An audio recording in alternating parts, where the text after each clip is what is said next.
Meus queridos, muito obrigada pelo convite, Ana, Marcelo.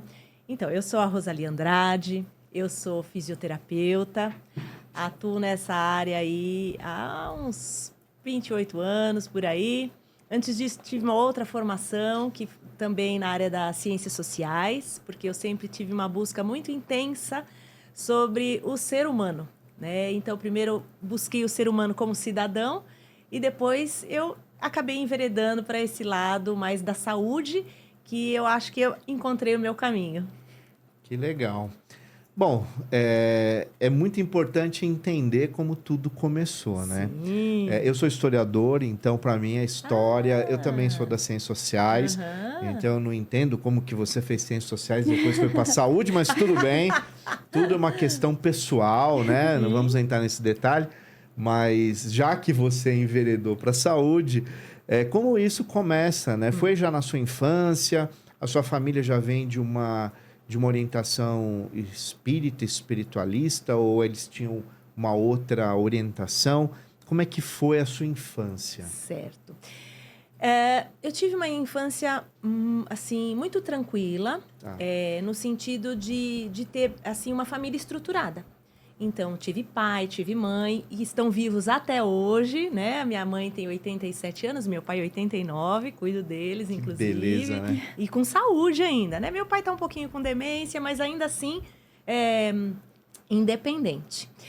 E por conta disso, eu acho que eu tive muitas oportunidades, né? Eu estudei, né? Então, eu falo assim que hoje em dia a gente olha, né, para as crianças, nem todas as crianças têm essa oportunidade de estudar, de ter lar, né, assim, estruturado. E então, eu acredito, assim, que eu tive uma boa infância. Mas eu tenho assim, a minha família tem uma origem católica, né? Minha mãe sempre teve essa orientação, apesar de que ela é do interior de São Paulo, ela é de Sorocaba. E ela diz, né? Ela sempre conta as histórias de necessidades, né? Econômicas.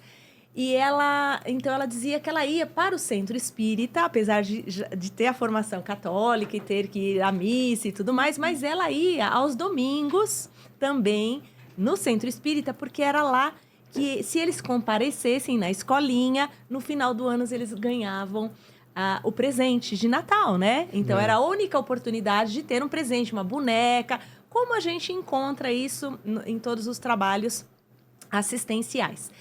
Então, a minha mãe, ela já tinha um conhecimento espiritual, ela tem uma mediunidade muito grande até hoje. Trabalhou muitos anos, inclusive depois, né, apesar dessa linha dela, né, dentro do catolicismo, mas ela ainda gosta de ir à missa. E quando eu, assim, era pequena, mais ou menos por volta de 4, 5 anos, eu comecei a ter alguns probleminhas, assim, de saúde, no sentido que eu ia a determinados ambientes e eu me sentia mal. Entendi. Aquela coisa, assim, que o pessoal falava assim, é quebrante. Né? A primeira coisa Precisa que eles... benzer. Precisa benzer. Exatamente, eu fui muitas vezes benzida. Então, eu desfalecia mesmo, vomitava.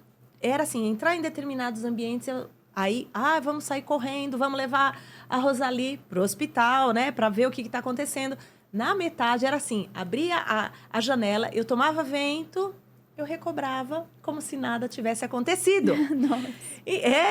Interessante, né? Mas isso já eram, assim, as manifestações, né? Que estavam, de uma certa forma, aflorando, porque eu tinha muitas percepções mesmo. E a minha infância passou mais ou menos por isso. Então, para determinados locais que eu ia, não me sentia bem e me levavam, então, para benzer. E eu achava muito interessante essa história de ter que benzer, né? De receber a aguinha e tudo É. mais. E aí fui para minha adolescência. Se você quiser perguntar alguma coisa, pode, porque senão eu falo muito. Não, pode Não, mas é ir legal. contando, Mas gente a gosta. doutrina espírita, ela se apresenta a você em qual momento da sua vida, né? Foi na adolescência? Como que você descobre, né, a doutrina espírita de forma, não, é isso que eu quero, é isso que eu acredito. Então, assim, eu sempre tive uma busca religiosa. Tá, entendi. Então, assim, eu fui batizada, eu fiz primeira comunhão, eu fiz crisma, encontro de jovens, eu era palestrante no encontro de jovens, mas desde a minha adolescência eu também ia no centro espírita, porque minha mãe gostava de ir ao centro espírita. Ah, entendi. E eu era fascinada, mas assim, com essa coisa do centro, no sentido de ver algum... Porque naquela época, principalmente, a gente tinha muito mais manifestações dentro dos centros espíritas, né? Não é como hoje, que tem muitos estudos antes, e inclusive para você ir a determinadas casas espíritas, até para você ter contato com alguém que estiver fazendo uma doutrinação e tudo, é muito mais difícil, né? A não ser que depois que você já estudou e tudo mais. Mas antigamente não. É verdade, então, é verdade. Não é? Eu ficava assim fascinada de ver nos centros quando tinha lá a doutrinação, porque a gente presenciava as coisas. E... também a gente ia na casa de uma senhora que também fazia essas orações e também esses trabalhos espirituais na casa dela. E eu falava assim para ela que eu gostava daquilo, né? Isso eu me lembro, eu devia ter uns 12 anos. E ela falava assim, e você vai querer fazer isso também? E eu falava assim para ela que sim, né? Então, a minha adolescência foi mais ou menos permeada por essa busca religiosa. Eu sempre me interessei muito, inclusive, pela história, né? Por isso que até fui depois para a área das ciências sociais também. E, então, eu acabei buscando. Eu estava, assim, com um pé em cada barco, né? Tá. E tinha amigos, inclusive, na época, que também, nessa época da adolescência, que tinham outras ramificações religiosas. Então, eu ia na Umbanda, eu ia no Candomblé, porque tinha, inclusive, um centro de Candomblé próximo da minha casa, e eu adorava chegar lá e ver todas as manifestações. Então, foi sendo permeado por essas experiências. Bem eclético. Bem eclética, essa é a minha busca. E quando eu tinha mais ou menos, acho que uns 16 anos, aí eu comecei a passar muito mal mesmo por causa da mediunidade. Entendi. Eu chorava constantemente, que hoje eu acho que se talvez a gente tivesse um pouco assim, de conhecimento um pouco mais da área científica, eles teriam me levado mais para o psiquiatra. Inclusive, tá passando por depressão, por outras coisas. Mas a minha mãe tinha essa sensibilidade.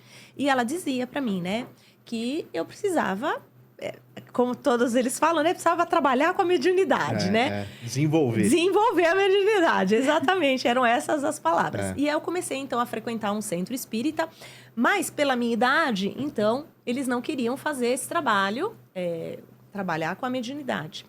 Mas foi uma experiência que eu tive em um centro de Umbanda, que a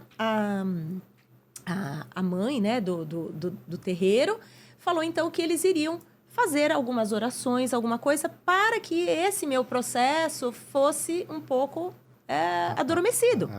Amenizado, porque, assim, era entrar nos ambientes, eu chorava, depende de com quem eu encontrasse, era como se eu sentisse todas as manifestações, as percepções, né? As vibrações dessas pessoas. Então, eu acho que uns 2 anos eu sofri bastante por causa da mediunidade.